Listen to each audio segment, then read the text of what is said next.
Certainly when it comes to parenting, if I've experienced some form of pain or suffering because of the pain or suffering that perhaps my father or my parents had suffered, I'm going to make sure that I break that cycle so that I don't pass it on, basically.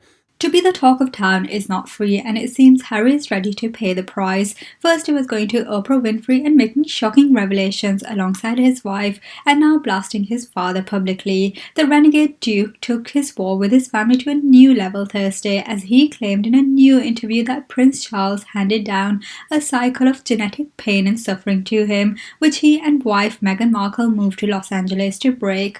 Now, doing the maths, and who could have talked about the colour of the unborn child?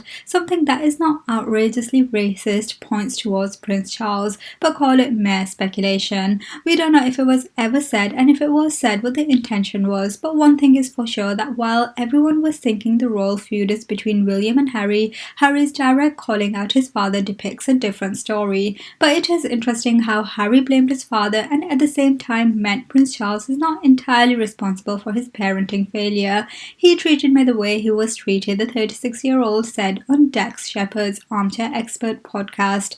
And now it boils down to Prince Philip, and according to Harry, Prince Philip's parenting was a failure too. Maybe it was, but running away from the situation and then broadcasting it does not show great character neither. Oh, but this is how Harry is, because Daddy Charles did his job wrong. Harry also spoke about the reason he and Meghan Markle decided to move out of the royal family in an effort to change the narrative that Meghan is largely responsible for it. According to him, he debated leaving royal life since he was in his early 20s because of what it did to his mom, contradicting the narrative that Markle was really the brains behind the move. It's a lot of genetic pain and suffering that gets passed on anyway, said Harry. So we as parents should be doing the most we can to try and say, you know what, that happened to me. I'm going to make sure that doesn't happen to you.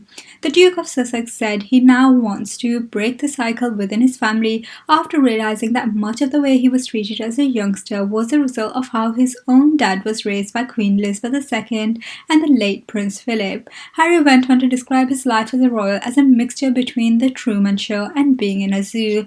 As for his days of wild partying as a young man, Harry chalks it up to childhood trauma, admitting to having experimented with marijuana and excessive drinking in his 20s. Tough life, right? But we wonder how we see William and Kate managing a similar toxic environment, and every time we see them, they are smiling and they look happy. Who is failing here?